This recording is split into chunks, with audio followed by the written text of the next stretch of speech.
Tonight at the table, I'm joined by someone who's been making waves here in the Philadelphia area and beyond.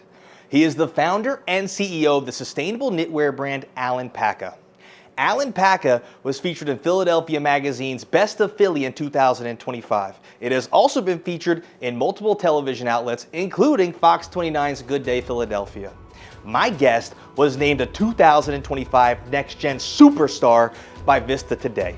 Ladies and gentlemen, may I present to you my dear friend, Robby Kedra. Yeah.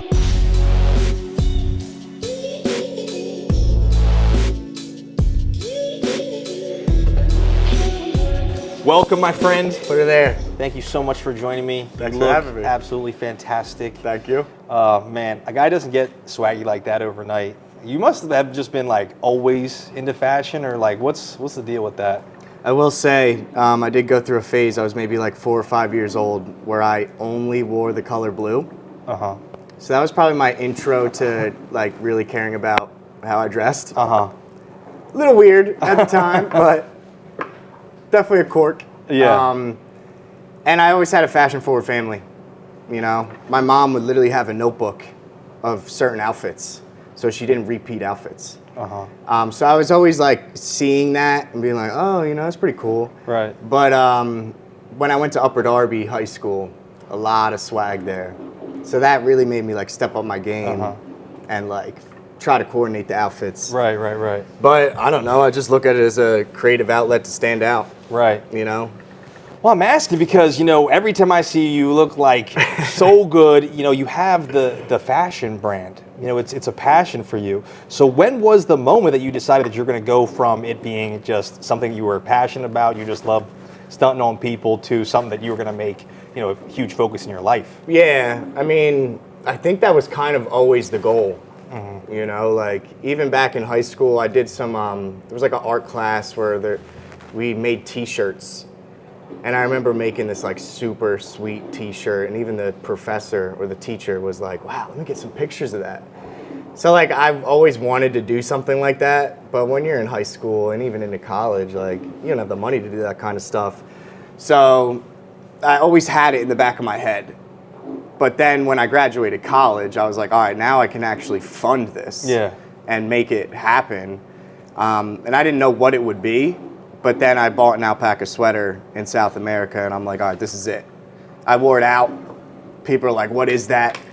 You know, they're coming up to me, what is that? What is that? Yeah. So I'm like, all right, the wheels are turning. Yeah. This is it.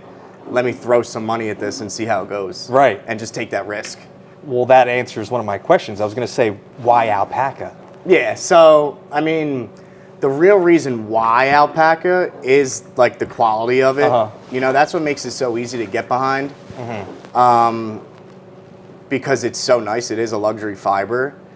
But as I, you know, did all this research, I'm finding out about the sustainability guys, stuff. how are Thank you you. today? Thank you very much. Thank you. Can I get anything to drink? We do a ginger ale, please. Ginger ale? Yeah. I'm going to have a water with lemon and a decaf coffee. Okay, sounds Thank good. you. I'm sorry, what were you saying? So yeah, I immediately knew the quality was there. I'm like, this stuff is nice. But then as I did more research, I found out about all these like cool performance aspects of it: breathable, insulating, super warm, super soft. So I was like, okay, this is different. This isn't just some like cashmere kind of luxury sweater. And then I saw what some competitors were able to do with it. Because I'm not the first person to design an alpaca sweater, let's be real. I'm not gonna be the last person to design an alpaca sweater. But I saw what some other people were able to do with it and the story, and it just really gave me the confirmation to go with it.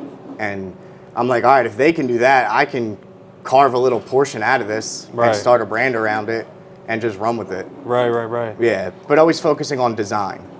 Design. Yeah, coming back to the fashion. Right. You know what I mean? Right. And I mentioned to you that I looked at Instagram a little bit, and I saw you had a reel you did where you got a bunch of samples in, and you were measuring everything, and you said every detail matters. What do you mean by that? So for me, you know, kind of what I was just saying, I'm not the first person to design an alpaca sweater. I'm not going to be the last, but my edge is the design. Yeah. Right? So it's little things like this past year we did a quarter zip, and I did a leather pull tab with the logo stamped on it. You know, something different.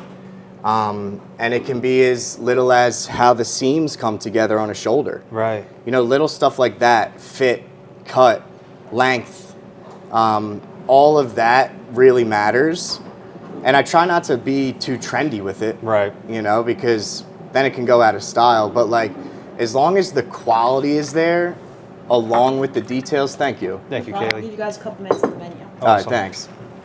As long as the quality is there with the details, then it all makes sense. Yeah. And that's how you can set yourself apart. Right, right, You know, right. having that little detail there. And particularly on the leather stamp, it just speaks to the product. Because people are like, oh, what is that? That thing's so nice. And you can just say, look, that's alpaca. Right. You know, there's an alpaca face literally on the zipper tab. Right. I mean, people clearly see the difference because every time, you know, I've gone over and visited you when you're doing a pop-up or anything, you're mobbed. You're absolutely crushing it. Then I'll have people in here afterwards, they're eating a meal or something like that. I see them with the little bag with the little alpaca head Yep. on it. Yep. They recognize it. It's really incredible. Thank you. Yeah, man, and congrats on the success with that. Thank you. What goes into doing the pop-up? You know, I know that's a lot for you. Yeah. It's a grind. It's a grind. So like kind of in the beginning stage of it, you're finding the events, you know, so that's a grind in itself. Facebook Marketplace, you know, certain community Instagrams that say they're putting on events. So like locating them in itself can be challenging. Yeah. But once you do a couple of them, like now that I've done a bunch, I know I'm going to do that next year. Right? So they're already on my radar. Yeah. But then once I had it together, then you're like, all right, visual merchandising. Because I look at this stuff as a store for the day. You know, some other vendors miss the mark. And I'm not trying to throw any shade here, but like they miss the mark. They think you can just pull up with a table and you're going to sell. I pull up with wooden racks, lights, bags of fiber, wrapped boxes. You know, I'm tying product in bows. I'm putting Christmas bows on all corners. I did a Right. Christmas tree. Like, I really look at that as an opportunity for one to have a store for the day, Right. but also to express another part of my design and artistic Absolutely. brain. Absolutely. You know, so like that takes a lot of thought, a lot of shopping around, going to Michael's Arts and Crafts at 7 p.m. on a Tuesday in the freezing cold, like stuff like that. And also like I try to get thrifty with it too.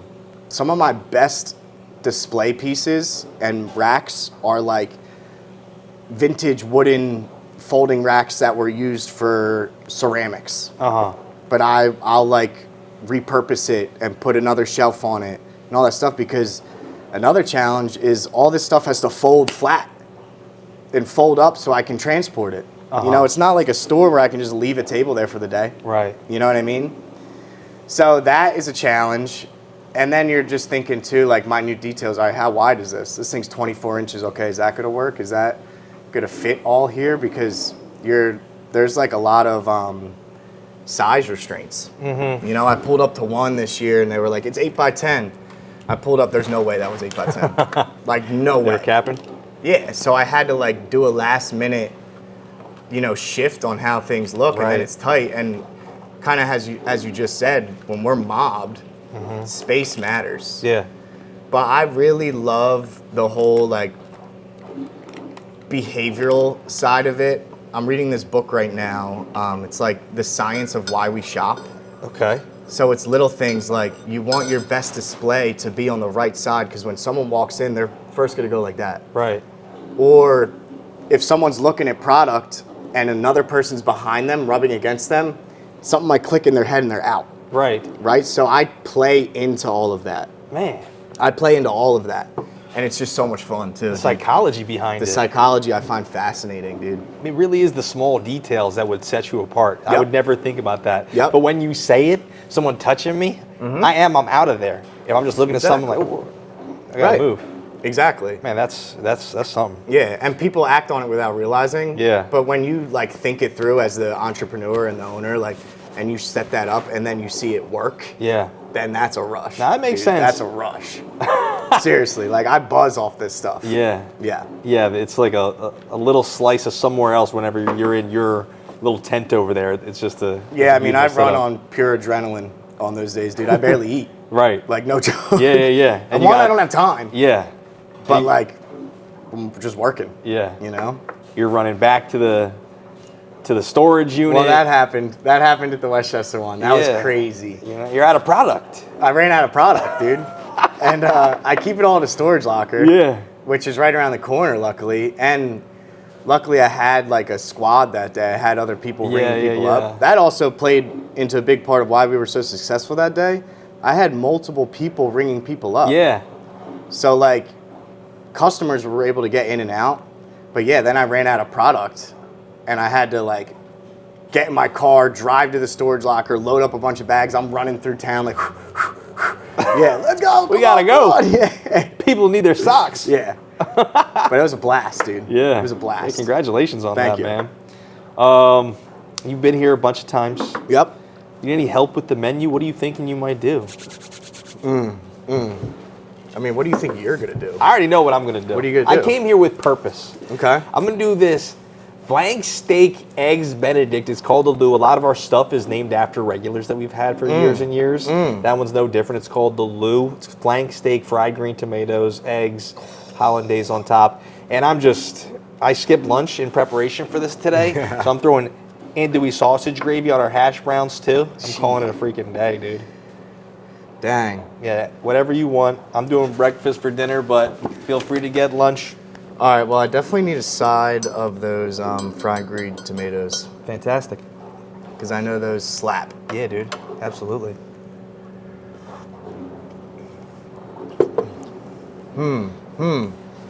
I do love this menu, to Thank be you. honest. And Thank like, you. I always lean towards the Weber. Yeah, Weber's gas. The Weber's amazing. Yeah, and you're partial to it. I'm partial to it. You're- There's the Lou right there. Yep, exactly.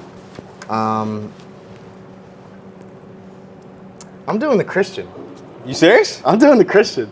Let's go, big I'm dog. doing the Christian. Let's man. go. Come All on. right, all right, bet. It's only right. I completely agree. You know? That's a fantastic idea. You guys all set? Yes. Yeah. What do we have then? I'll let my dear friend here go first. I'm gonna do the The Christian. Christian. I'm Hash good. browns okay on the side? What are the other options? You could do fruit, you could do upgraded french fries, whatever you want. I'll do French fries. Fries. I'll do French fries. Come on, dude. Let's do it. And then a side of those fried green tomatoes, please. Sure. No problem. Yeah. And I'm going to do the Lou, eggs Benedict. Hash browns are great, yeah, and I want gravy on the hash browns Okay. too. You know, we're doing it. We're doing doing it it. right. Thank It's you all for gravy. you. Thank you. You Good on know. drinks? Yeah, So I'm good. Thank you. So good. When I was looking at your website, looking at the Instagram, I saw sustainability Yep. was a big thing. Why is sustainability important to you? So important to me particularly because like I've always cared about that kind of stuff. Like I've always recycled. I've always been into that aspect or reusable bags. People in my family are that way as well. But I saw a big shift in that, particularly towards clothing. Yeah. Because when I first had the business idea with the clothing brand, like I knew that first people were really caring about what they were eating, right? Organic, whole foods, that kind of stuff, right? And then we saw after that, like cleaning supplies. Everyone wanted natural cleaning supplies, right? So I knew clothing was going to be up next. And this was also around the same time where like Shein was really popping off, like fast fashion, stuff that you wore once and it was never the same, you threw it away. So I'm sorry, I'm not familiar. What is Shein? Shein is, it's actually like one of the biggest companies in the world. It grew so big, but they make clothes Yeah. overseas and treat their workers terribly. Like even to the point where people will be buying Shein clothes and there'd be like handwritten notes on the inside of the tag like, come help us. Help me? Yeah. No joke. What? No joke, bro. Are they still a thing? They've fallen off, but they're still massive. They're still massive. Where was that? China. Yeah. China primarily. What the heck? Yep. Pretty crazy. But just the quality was trash. And also, another terrible thing that Shein does is they steal designs. Right. So my stuff's a little different because I'm using a luxury fiber, but say I was a dressmaker, right? And I made these really cool satin dresses, right? Shein would see that it's popular, see that it's trending, and Shein would replicate it, but in crappy fabrics and made really quickly and sell thousands of them for $20. Right. Whereas the real designer sells them for $250, right? But there's different rules, patent laws. Like you can't really trademark or patent an item of clothing. You can trademark a logo, but as far as like a dress, the cut of a dress, you can't put your stamp on that and say no one else can do it. Right. And Shein would even go as far as literally using the same photos as this person's website. Right. And just steal it. Right? So I hated that kind of stuff. But the sustainability aspect to me just speaks to the quality as well. Right. You know, because it's sustainable at its core because it's an animal, you shave it and it grows its hair back, right? Like sustainable, it grows back every year. Right. So we're starting to see that like sustainable farming, all those practices, right? It's just the idea of like not just a one and done type of thing. Right. You know, and like one of my brand ethos is like heritage. This stuff lasts a long time. You know? So just timeless heritage, it all ties back into the sustainability aspect. Right. Where do you source from? Peru. Yep. Man. Peru, international business. Let's go. Yeah. And so when it's down in Peru, you know, how are you keeping tabs on everything? Literally WhatsApp, bro. I do it all on WhatsApp. And I'm speaking to my manufacturer mainly through message. Sometimes I send voice memos, all that kind of stuff. I'm working with 2 suppliers right now, but they're the professionals. Yeah. They really know what they're doing. And also in particular, Peru and Alpaca, like there's a unique relationship there. One, because alpacas are native to Peru, right? Like all of them? The Andes mountain range is where they're native to. Okay. And that stems like Bolivia, Peru, down into a little bit of like Argentina, Bolivia area. Yeah. So 90% of the world's population though is in Peru. Right. Because that's where a majority of the Andes mountain range is. And they've been wearing alpaca clothing in Peru for thousands of years, like dating back to the Inca Empire. Okay. So for one, it's part of their culture, but two, the craftsmanship is incredible. Like they really know this stuff. Right. Right? So a lot of times I lean on them. Hey, I'm looking for this kind of thing. Help me find this. Yeah. You know, and it's just back and forth via WhatsApp. Yeah. And I'm spoiled. Like I don't even need to know Spanish. It's fantastic. Because That's they fantastic. want to know English. Yeah. So how did you find these people to begin with? Your manufacturers, this and that? Just literally Google. My original supplier and manufacturer, the guy who started it, funny enough, lives in Pennsylvania. And like, I'm like, that's just so weird. Yeah. And he's telling me his story. He's like, yeah, you know, I started this back in the 80s when I went down to Peru, came home with a suitcase full of peacoats and sold them on the main line. Right. And I'm like, whoa, like this is a weird sign. I really got to like foster this and make this happen. Yeah. And he almost felt the same way. So he was like, all right, like we're trying to get into private label because my manufacturer makes a wheelhouse of stuff. But what they do for me is private label, my designs, my private labels, my tags. And around the same time, they were trying to get into that. So he took a bit of a bet on me as well. Right. But yeah, just so random how that all worked out. Right. Him having Pennsylvania ties. I mean, His that's wife insane. is Peruvian. I know. Isn't that cool? Yeah, that's some meant to be stuff for sure. So do you get down to visit sometimes? I went in 2023. That's another weird part of this, like, and international business as a whole in this day and age. Like, you really don't need to go there. I have WhatsApp. There's video calls. If this was 40 years ago, I'd be there every other month. Yeah. But I'm planning another trip in August. Okay.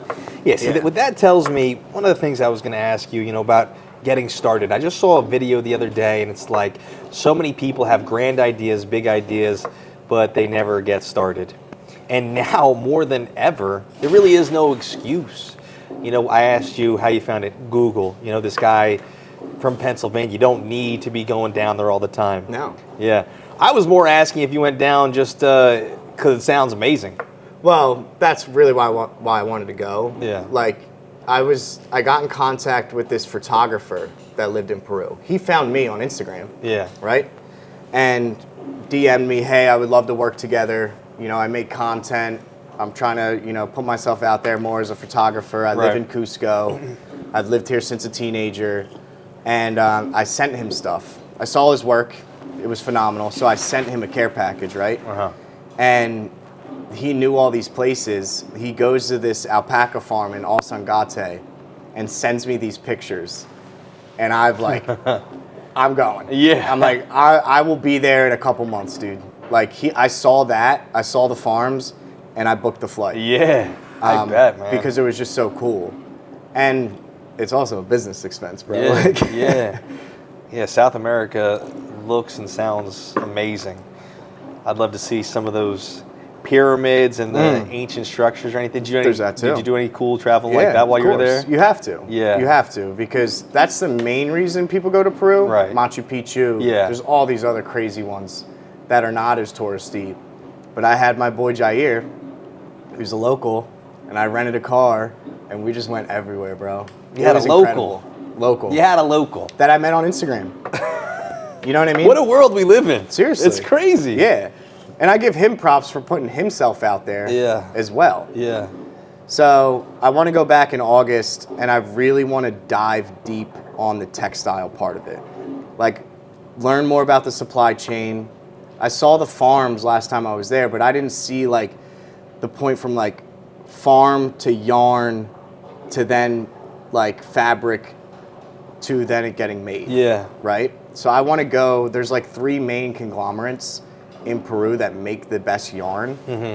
So I want to go to one of their facilities. Okay. With my manufacturer as well. Like, even if I have to buy them a flight to go to Arequipa with me, just to like see like really behind the scenes of everything and learn and touch and feel all the fabrics and see them all in person. Right. It'd be so fun, dude. Yeah. So fun. And a full circle moment as well. Right. Yeah, I was asking that just because of myself. I love to travel, love to see new places. But, you know, you gave me some more insight to that. What else do you like to do besides fashion? When you're not doing the fashion stuff, what else are you doing? So, I mean, I do work full-time in finance. Yeah. I am a CFP. I'm a finance nerd, which has helped me a lot Yeah. in this whole entrepreneurial endeavor. Like, knowing financing, knowing budgets, all that stuff has really helped me. So, past couple of years, I've just been studying for those tests. But hobby-wise, I'm a big nature guy. Another reason why I love Peru. Yeah. You know, so I like to get outside, fly fish, that kind of stuff. But just be in nature, hiking, all that kind of stuff. It all comes together. That makes sense. Yeah, and I'm a social guy. You know, I love Westchester because I can walk home from the bar. Yeah. You know, Absolutely. I could walk here Yeah. and do this stuff. Yeah, absolutely. So friends are always important to me. Community is always important. And I've just been really trying to focus on that a lot more, especially with the business, like community. Yeah. That word's overused a lot in business, but it's extremely important. Right. You know? Community. Community. And especially in a place like this, community is very important. You know, we have the small business here, and without the regulars and all the relationships that we've grown over the years, I can't imagine. It's like the support. It's huge. Yeah, I mean, I always feel so blessed to be in this area because when I first started a clothing brand, you know, you think Facebook ads, you know, e-commerce. Yeah. I had sales in other countries. I'm like, I'm global, baby. This is crazy, right? But it wasn't until I started doing like holiday fairs, pop-ups, craft shows, all that kind of stuff that I really started to see the growth. Yeah.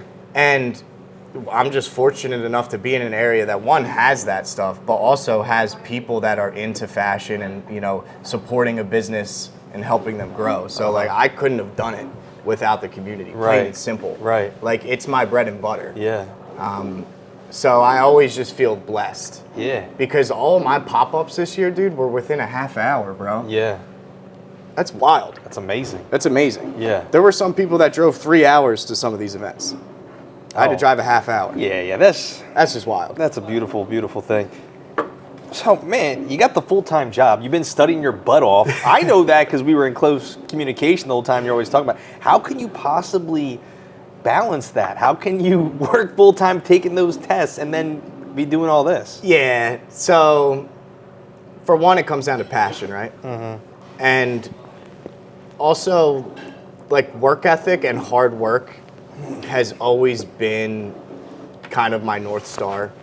Like, I've always been able to lean back on hard work in times where, like, I'm down in the dumps. Got the Christian here. Nice. Yo, what a Christian choice. here, right there. Hey, yo. Yeah. Let's go. Thank you. I'll be right back with the rest. Oh, Thanks. snap. Dang. Thank you, Lord, for this meal. Yeah, this is amazing. Unbelievable. I'm fired up. So, for one, there was the passion, right? Yeah. And also, like, passion with the finance, too, because I love helping people with that kind of stuff. You're really able to have an impact on people's lives if you're a good financial advisor and financial planner. And there's a cool community aspect with that as well. Like, there's relationships that are 30 years long into the next generation. We're starting to see that now. These clients now have kids that are our age and need financial advice, and I'm able to help them with that. Yeah. So I always loved that, and I'm a planner. Like, I've been that way as a kid, dude. Like, I always needed like some sort of plan to stick to. So I was good at the finance stuff, and that just all started to make sense. But the alpaca stuff, for one, the fashion's fun.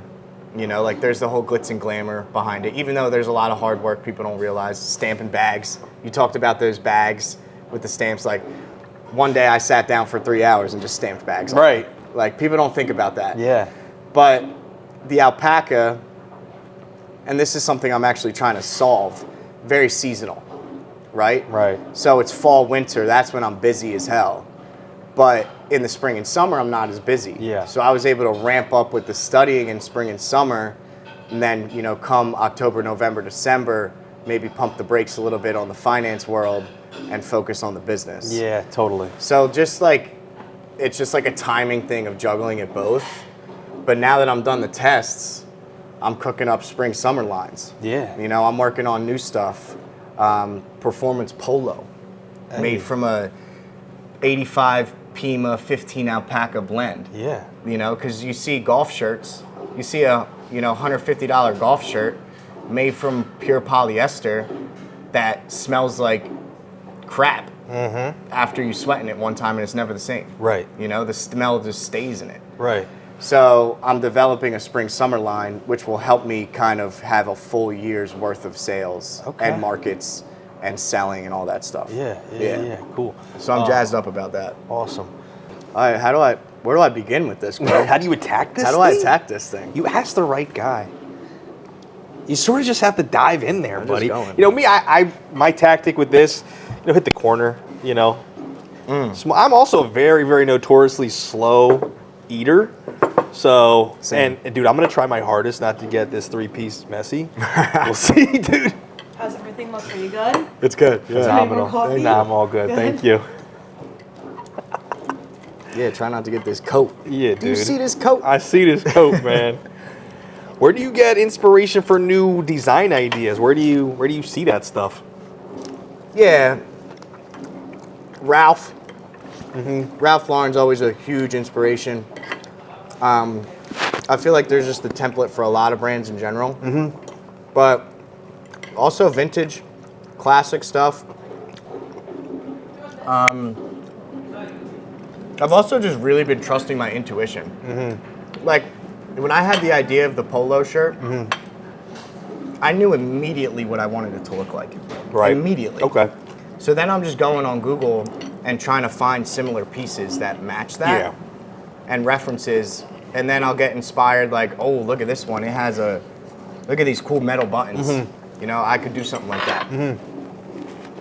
You have the vision. I have the vision from the jump, but then just refine it by just looking at what else is out there. Yeah. There's this cool thing. Virgil Abloh's always a huge inspiration to me. He's a streetwear designer. He made like the first designer brand created in the streets. And he passed away a couple of years ago. He was like all about giving free game. But he had this rule of design. And he didn't just design clothes. It's the 3% rule. You really only need to change stuff 3% to make it your own. And to make it incredible. Right? Like, I did a pullover hoodie. I do a quarter zip. There's only so much that can be done. Like, most quarter zips are going to look like a quarter zip, right? Yeah. But my 3% is the leather pull tab. Yeah. You know, is the alpaca. Yeah. Right? So just design in general. Yeah. It really only needs to change 3%. Right. Because everything is already out there. You know, to come up with a truly original design in this day and age is really hard. Right. So yeah, I love that 3% rule. So the small things with the quarter zip, you said? What were those things that you mentioned? The leather pull tab. Yeah. The fact that it's alpaca fiber. Yeah. And what about if you're holding a matcha in your hand? Does that make a difference too?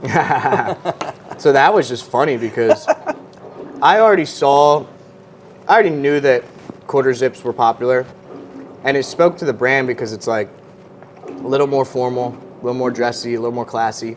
But really what made me like go with it, I hopped on a finance call, right? And literally like 9 out of 10 dudes were wearing a quarter zip. Uh-oh. I'm like, all right, I'm doing a quarter zip. Right. Like, I'm not messing around. I'm doing a quarter zip. Yep. I really was just asking you so I can make the matcha joke. That's really why I followed up with the... So the matcha, literally is the same time that my quarter zips came in, matcha and quarter zips started to The trend. memes were going crazy. That was so funny. They started to trend on TikTok. Yeah. So I immediately, as the entrepreneur, started emailing all the news outlets. I'm a local business owner. I have a quarter zip.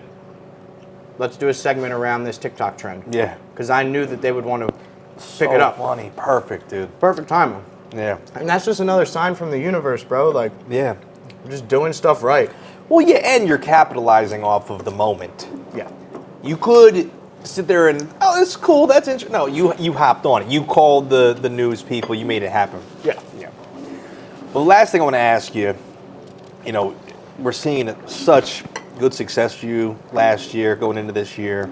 What's next for you? What are your plans going forward? So, definitely spring summer line. Yes. The polo that I was talking about. Tapping into retail, but doing it right.